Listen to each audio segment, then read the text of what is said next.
안녕하세요. 랭군입니다. 반갑습니다. 오늘은 시청자 사연을 준비했습니다. 추석 연휴로 기억하는데요. 10월 1일 정도 됐을 거예요. 그때 한 분이 이메일로 저에게 사연을 보내주셨어요. 제가 그때 메일을 보고 답을 해야지 해놓고는 깜빡하고 넘겨버렸는데 추석이 다 지나가 버렸어요. 지나가 버리고 뒤늦게 이제 메일을 한번 쭉 체크해 보다가 와 있는 메일이 워낙 많다 보니까 보다가 아 이거 내가 답변했어야 되는데 못했구나 싶어서 급하게 답변을 해드린 메일인데요. 다른 분들에게도 공통적으로 많이 일어나는 일인 것 같아서 제가 준비해 봤습니다. 뭐 내용은 간단해요. 누수 관련된 이야기예요. 누수. 지금 이분이 저한테 어떤 메일을 줬냐면 있는 그대로 다 담았어요. 유튜브 강의 열정적으로 운영해 주셔서 감사합니다. 이제 막 투자자의 길로 들어섰는데 제 강의가 도움이 되고 있다고 하네요. 정말 고맙습니다. 예전에 부산에서 했던 특강도 들으셨네요. 그리고 늦게 시작한 만큼 남들보다 더 열심히 하라고 제가 말씀드렸는데 그것을 기억하고 계시네요. 과거에는 물반 고기 반이라서 설렁설렁 대충 투자해도 수익이 잘 났어요. 지금은 그렇게 하시면 안 되는 시기거든요. 그래서 제가 늦게 시작한 만큼 남들보다 더 억울하지만 치열하게 해야 된다라고 말씀을 드렸었어요. 유튜브 강의할 때 문의사항을 메일로 보내달라고 하셔서 이렇게 메일 보냅니다. 제 이메일 주소는 이 영상 아래쪽에 있으니까 참고하시면 될 것 같고요. 첫 투자도 진행했고 유튜브 강의를 들으면서 대단하네요. 그리고 전세를 또 놨고 세입자를 맞췄고 헌데 어떤 문제가 발생했냐면 첫 매수 후 주방 천장에서 물이 새는데 아침에 세입자한테 연락이 와서 지금은 주방에서 거실까지 물이 지금 새고 있고 윗집 주인은 윗집 본인 세입자가 그 집의 전세가를 설정을 해서 윗집 세입자가 수리해야 하는 거라고 하고 이건 무슨 소리죠? 윗집 주인은 전세권 설정을 세입자가 했다고 그 집은 뭐 윗집 주인 게 아닌가요? 이거는 목적이 다른 의미죠. 요거는 당연히 위에 있는 집주인이 문제가 그쪽에 어, 그 하자가 윗집에서 발생한 거라고 하면 당연히 세입자가 아닌 윗집 주인이 조치를 해줘야 되는 거고요. 전세권 그 여부하고는 아무 상관이 없어요. 이건 뭐 대항력과 관련된 거니까요.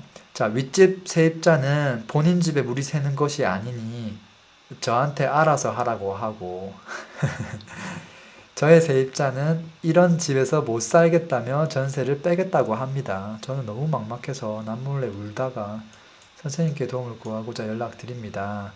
이런 경우는 어떻게 해결하셨을지 저도 누수 관련된 사건 사고가 많았어요. 꼭 항상 추석 연휴 직전에 이런 일들이 보통 많이 발생해요.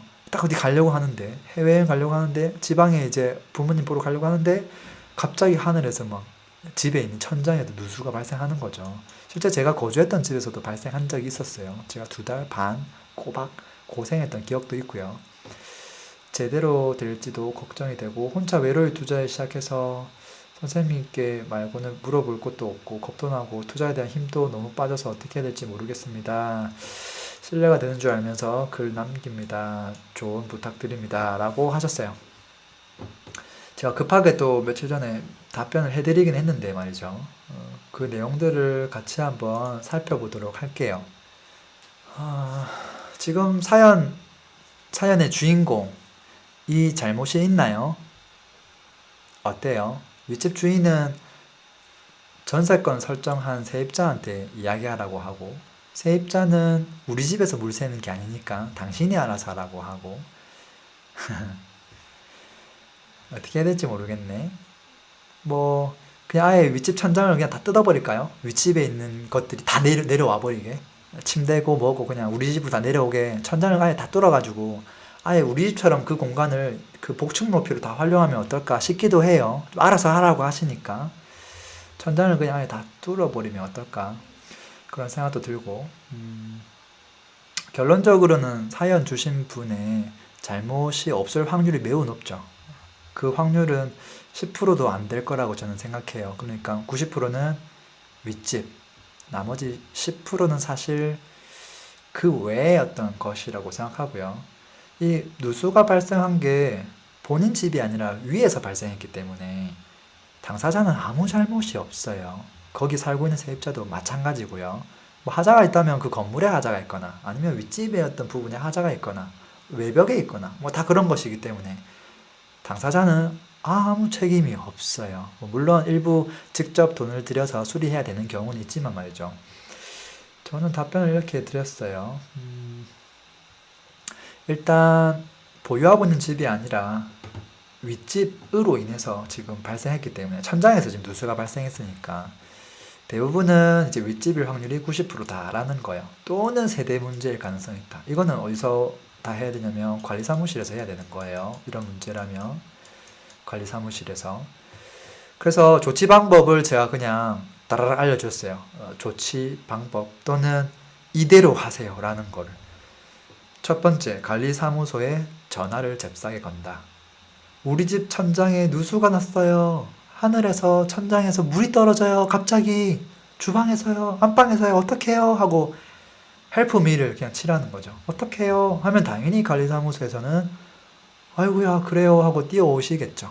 물론 그런 일들이 흔히 발생했었기 때문에 관리사무실은 아이고 또 일이 터졌네 또 윗집 가서 또 확인해보고 뭐 해봐야 되겠네 라고 이제 생각하면서 전화를 받으시면서 말은 아이고 그래요 제가 가서 좀 봐드릴게요 자 하시면서 오실 거예요. 그때 이제 그분들이 오시면 보통 대부분은 아랫집에서 누수 발생한 현장을 확인하고 아랫집에서는 할 수 있는 게 전혀 없거든요. 바로 윗집으로 올라가게끔 되어 있어요. 그리고 그런 것들 잘 모르면 이렇게 이야기를 하는 거죠. 윗집 세대에 배관 잠그고 그 세대로 들어가는 배관, 그 물이 들어가는 배관을 잠그고 잠궜는데 계량기가 올라간다면 윗집에서 어디론가 물이 새고 있다는 소리죠. 잠궜는데 물 수도꼭지가 못 나오도록 아예 첫 번째 배관부터 다 잠가버렸는데 보통 그 복도 쪽에 있거나 뭐 그렇거든요. 밖에 나가서 탁 잠갔는데 계량기가 움직인다. 수도 배관기가. 그러면 100% 윗집에서 어떤 곳이 터져서 배관이 터지든 뭐 보일러가 터지든 뭐가 터져서 발생하고 있다는 소리예요. 보통 보일러 아니면 이제 다 수도관이죠. 그렇게 보면 되고 그래서 그 부분들을 관리사무소 직원이 이 정도는 다 체크하실 줄 알아요. 누수 전문가가 오지 않아도 이 정도는 다 할 줄 알아요. 이렇게 해서 확인을 해보면 일단 웬만한 것들이 다 클리어가 돼요. 만약에 누수가 윗집에서 발생하고 있으면 100% 윗집에서 다 조치를 해줘야 되죠. 어떻게 해야 되느냐? 자, 2번으로 해서 윗집으로서 확인할 것이고 제가 얘기한 것대로 해서 확인을 쭉 할 거예요. 세대 배관 잠그고 확인하고 잠갔는데 계량기가 올라가면 100% 윗집에서 새는 것이고 관리소 직원이 윗집 주인한테 이야기를 하도록 안내를 해주라는 거예요. 직접 얘기하지 말고 관리소 직원이 지금 이런 경우는 윗집에서 누수가 발생하고 있으니 윗집에서 조치를 해야 됩니다 라고 커멘트를 주는 게 훨씬 더 신빙성 있고 설득력이 있죠. 아랫집에서 당신 책임이잖아 이렇게 이야기하는 게 아니라 이제 이렇게 해주면 이제 윗집에서는 본인 책임이라는 거를 일단 인지를 하는 거죠. 인정할 수밖에 없게 되는 거예요. 그러면 이제 내가 하고 싶은 이야기를 할 수 있어요. 그래서 지금 이 현상은 관리소 직원이 잘 설명하도록 윗집 가실이 100%임을 잘 설명하도록 1차적으로 작업을 하고 그게 딱 끝나고 나면 바로 전화해야죠. 나의 상황을, 나의 입장을 어떻게 조속히 처리해 달라고. 누수업체 빨리 불러서 확인하시고 그리고 지금 빨리 조치를 안 해서 지금 거주하는데 너무 불편하고 그리고 지금 그것으로 인해서 이 누수 여부가 퍼지고 있고 한 방이 아니라 나중에는 여차하면 모든 천장에 도배를 다 해야 되고 심지어 뭐 붙어있는 가구 또는 뭐 부엌 같은 경우는 뭐 싱크대 같은 것들이 다 천장에 붙어 있죠. 그 나무들이 다 눅눅해지면서 곰팡이가 엄청 썰거든요. 피면 이제 어떻게 보면 가구도 교체해야 되고 좀 그리고 천장에 이제 보통 목공으로 이제 마감 작업이 돼 있는데 그런 부분도 너무 썩고 또 곰팡이 너무 심해지면 그것 마감 자체도 다시 해야 돼요. 그런 것들 다 청구할 것이다라고 인지를 시켜줘야 되죠. 그래야 빨리 뭘 하겠죠. 그리고 실제 기본적인 것들은 다 해줘야 돼요. 특히 뭐 최소 도배 정도 그 정도가 심하다고 하면 보통 이제 누수가 있을 때는 잘 모르지만 누수가 시간이 지나면 한 일주일만 지나도 색깔이 누렇게 변하죠. 누렇게 변하면서 곰팡이가 피면서 물론 그것도 막 닦아줘야 돼요. 근데 그래도 그게 깨끗하게 안 없어지거든요. 그러니까 당연히 도배 정도는 해줘야 되고 그래서 그것은 이제 윗집의 책임일 때 이야기예요. 그게 이제 케이스 1번이고요. 좀 더 내려보죠. 만약에 어, 윗집 과실이라고 하면 일단 누수업체를 부를 거예요. 보일러 아니면 이제 어떤 배관에서 터지는 거거든요. 이제 그렇게 해서 확인 작업을 할 거고 근데 조치를 해서 누수가 발생하는 곳을 이렇게 거품이 막 올라온단 말이에요. 그 벽 까가지고 배관 같은 것들, 특히 이음새 같은 거 이어주는 너트 이런 것들을 교체 작업을 다 하거든요. 교체하고 나서 물이 확실하게 안 샌다 라는 것들을 기기를 가지고 이제 확인 작업하고 그렇게 되고 나면 더 이상 퍼지는 누수가 이제 막아지는 거예요. 근데 이제 이미 고여있죠, 물이. 물이 고여있기 때문에 그게 마르는데 시간이 생각보다 많이 걸려요. 그게 최소 2주에서 길 때는 한 2개월도 걸려요. 그리고 도배나 이런 작업할 때는 완전히 다 마르고 해야 되거든요. 그래서 그 곰팡이가 핀 채로 최소 좀 1개월 정도를 생활해야 될 가능성이 매우 높아요. 어쨌든 뭐 그렇다라는 거고요. 그 다음에 위에서 체크를 했는데 그 배관을 잠궜는데 계량기가 올라가지 않으면 윗집의 책임이 아니에요. 윗집의 누수가 아니라는 거죠. 그러면 물이 어디서 타고 들어왔느냐? 우리 집에 있는 물이 뭐 하늘 천장을 올라가지는 없는 노릇이고 당연히 윗집이나 아니면 대각선에 있는 집이나 아니면 대부분은 그 뭐냐 외벽을 타고 들어오는 경우가 대부분이에요. 근데 여기서 외벽일 확률이 매우 높아요. 근데 그런 경우는 첫 번째 케이스는 윗집의 샤시에서 그 아래쪽 틈으로 해서 물이 뭐 새거나 아니면 보일러거나 아니면 자신의 집에 일 가능성도 있어요. 자신의 집 중에서 샤시도 있지만 샤시 위쪽 그 벽 같은 그 부분이 외벽이 크랙이 많이 가 있는 것들이 생각보다 많아요. 그런 집들이. 그래서 밖에 나가서 그런 현장을 확인해 봐야 돼요. 그래서 그런 것들은 외부 코킹 업체에다가 맡기면 돼요.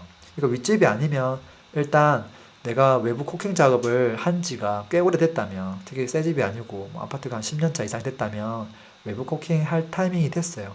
밖에 나가서 살짝 그 샤시하고 외벽하고 사이에 틈새에 실리콘들이 잘 붙어 있는지를 보면 잘 안 붙어 있는 부분들이 되게 많을 거예요. 막 뜯어지고, 막 갈라지고. 그래서 그런 것들은 비용이 크지 않거든요. 그래서 누수업체 블로그에다가 외부 코킹 이렇게 치면 바로 떠요. 24평이면 한 30만 원 정도 해요. 통상. 그렇게 하니까 불러서 외벽에서 옥상에서 밧줄 타고 쭉 해서 작업 다 하거든요.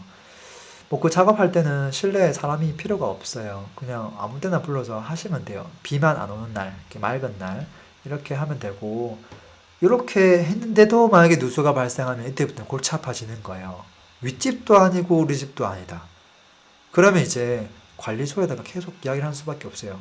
이게 지금 어디 새는데 체크해 주셔라. 윗집에서 체크했던 방식으로 해서 그 윗집 대각선까지 다 체크해 주셔라. 이렇게 해서 일단 원인이 어디 있는지 체크를 해야 되고 찾으면 그 사람한테 일발 조치하라고 이야기를 하면 되는 거예요. 어쨌든 중요한 건 3번이죠. 관리사무소 직원분한테 얘기를 해서 어디서 문제가 되고 있는지 그 판단을 할 수 있게끔 그것을 하는 게 중요하고요. 그리고 지금 거주하고 있는 세입자는 사실 아무런 죄가 없어요. 사실 실제 거주를 이분이 하니까 불편한 건 사실이죠. 근데 이곳에 세를 준 집주인의 죄도 없어요.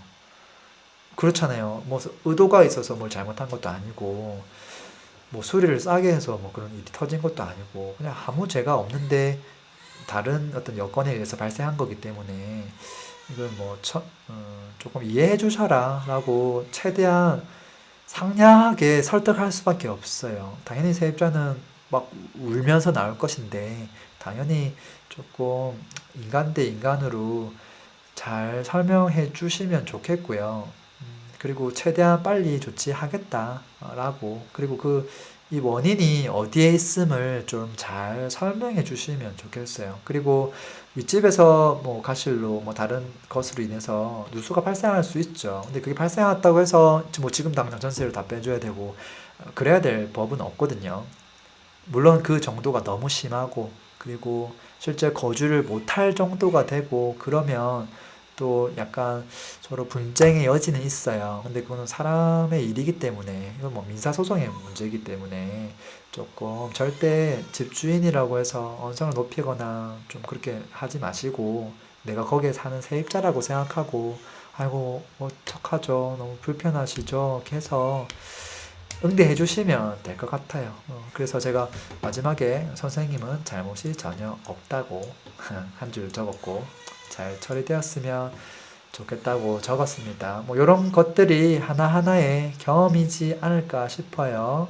뭐 어떤 부동산을 임대 주면서 사건 사고가 터지지 않을 수가 없거든요. 그때마다 연관되어 있는 사람들이 있는데 그 사람들 중에서 좀 선의의 피해자한테는 좀 잘해주시고 그게 아니라 진짜 그 사건이 터지게 발생되게 한 책임, 그것을 조치해야 될 책임이 있는 사람한테는 확실하게 그것을 인지시켜주고 내가 요구하는 것들을 또 당당하게 이야기하는 거, 그런 것들을 통해서 나중에 사람 관리하는 거, 협상하는 방법들 자연스럽게 익히게 되지 않을까 싶어요.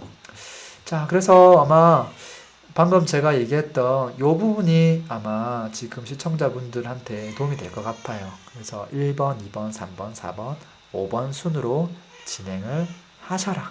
그 키는 관리사무소가 생각보다 많이 지고 있다라는 거예요.